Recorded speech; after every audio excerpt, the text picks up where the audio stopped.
मेरे साथ इस वक्त सूचना विभाग के जॉइंट डायरेक्टर के चौहान साहब जुड़ गए हैं उत्तराखंड से। चौहान साहब, पुलवामा में जो हुआ उसके बाद देश के लिए वो मंजर भूलना मुश्किल था और अब पहलगाम में ये बड़ा दहशतगर्दाना हमला हुआ है। इस तरह की तस्वीरें जब सामने आती है, इस तरह की खबर जब सामने आती है तो दिल जार जार होता है और बस यही समझ में आता है कि आखिरकार कब ये सिलसिला रुकेगा।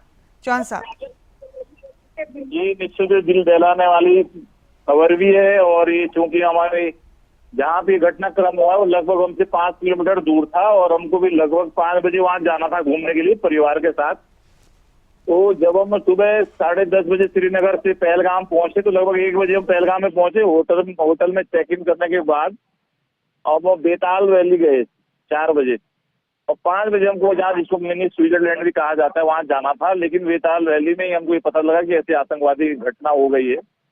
तो फिर हम वहां से वापस होटल लौटने के लिए जब वापस आ रहे थे तो पूरा मार्केट बंद हो गया, पूरी गाड़ियां जहां थी वहीं रुक गई और ऊपर से सेना के हेलीकॉप्टर रेंगने शुरू हो गए और तो एक दहशत भरा माहौल था। और सच बताऊं तो बस ऐसे लग रहा था कि क्या होने वाला है, मतलब रात काटनी मुश्किल हो गई। चौहान साहब, आपको कितनी देर पहले ये अंदाजा हुआ कि यहाँ पर ऐसा कुछ हुआ है?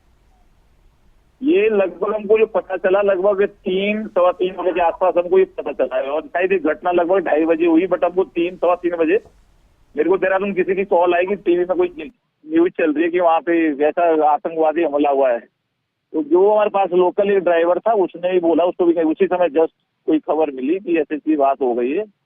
और बट हम बेताल वैली जब गए तो वहाँ कुछ अफरा तफरी सी मच गई, जैसी गाड़ियां में बैठने वापिस आए तो हमें समझ में नहीं आया कि वो क्या रहा है। जब वो क्योंकि वहां पे लोकल में जब कहा कि ऐसी बात हो गई तो उस समय था कि 2-3 लोगों को घायल हुए, डेथ किसी की हुई, ऐसा किसी को आभास नहीं था उस समय। ये लगभग जब होटल पहुंचे वापस 4 बजे 4:30 बजे के आसपास तब मालूम पड़ा कि शायद ये बड़ी घटना है। और जहाँ पे घटना हुई वो हमसे लगभग 5 किलोमीटर दूर था और 5 बजे हमको भी वहां जाना था घूमने के लिए, लेकिन उसी बीच में ये हादसा हुआ। फिर हम नहीं गए, सीधे वापस होटल आ गए।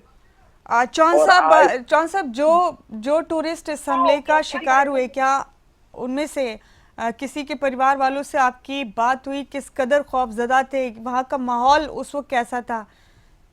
क्या नहीं, परिवार से तो किसी से हमारी बात नहीं हुई क्योंकि हम लोग भी होटल में थे और आज सुबह मॉर्निंग हम लगभग 8 बजे वहां से श्रीनगर के लिए रवाना हुए और हम 10:30-11 बजे श्रीनगर एयरपोर्ट पहुंची क्योंकि अब आज हमको वापसी आना था। 19 को मैं श्रीनगर पहुंच गया था।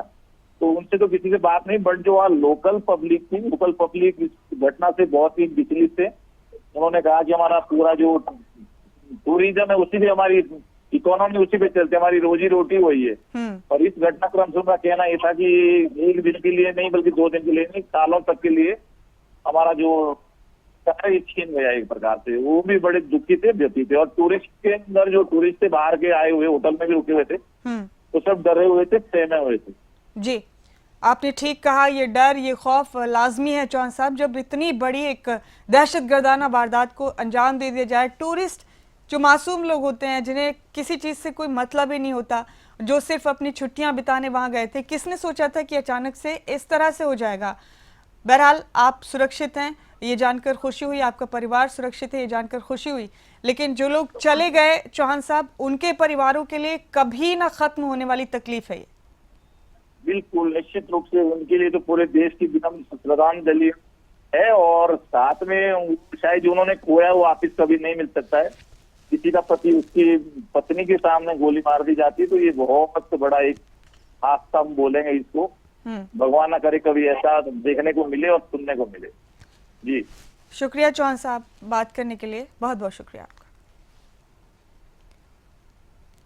तो ये थे हमारे साथ चौहान साहब, जो ज्वाइंट डायरेक्टर थे सूचना विभाग उत्तराखंड के। वो भी अपने परिवार के साथ पहलगाम में मौजूद थे उस वक्त, लेकिन हमला होने से पहले ही उन्हें मालूम हो गया कि हाँ ऐसा कुछ हुआ है और वो नहीं पहुंचे। उन्हें शाम को पहुंचना था पहलगाम में उस जगह पर।